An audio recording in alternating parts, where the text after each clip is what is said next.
তুলে ওর জন্য ম্যাগি, আমার জন্য চা করে নিলাম। তারপরে ম্যাগি আর চা করে দুজনে খেয়ে নিয়েছি। তারপরে আমি বাজারে গিয়েছিলাম, বাজার থেকে এই সবজিগুলো এনেছি, এগুলো রান্না হবে।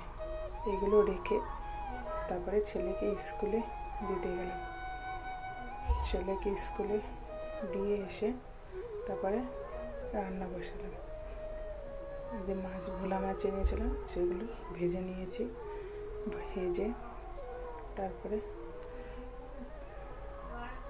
বাটিতে সর্ষে, জিরে, লঙ্কা, পোস্ত এটা বেটে নেবো মাছে দেওয়ার জন্য। মাছগুলো প্রায় ভাজা হয়ে গেছে, এখন এটা একটা প্লেটে তুলে নেব। এদিকে ভাতটাই প্রায় হয়েই গেছে। ভাজা হয়ে গেলে মাছটা তারপরে কড়াইতে কালো জিরে ফোড়ন দিয়েছি, দিয়ে যে বেটে রেখেছিলাম মশলাটা ওটা দিয়ে দিলাম। দিয়ে একটু নাড়াচাড়া করে জল দিয়ে দেবো। জল দিয়ে মাছগুলো দিয়ে দেবো। দিয়ে দিলে মাছের ঝোলটা হয়ে গেছে। তারপরে যে দেশি আমড়াগুলো এনেছিলাম ওগুলো দিয়ে একটা টক রান্না করব।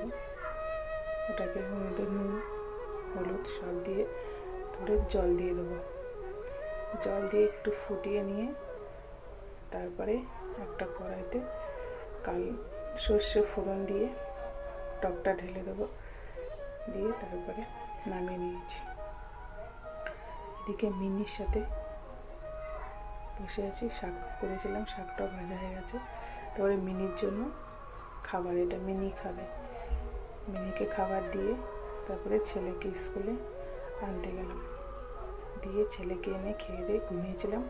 ঘুম থেকে উঠে এই বিকালে একটু চা করেছি। আর বান্ধবী এসেছে, ওর বর এসেছে, সবাই মিলে আমরা চা খেলাম। আজকে এই পর্যন্তই। Good night.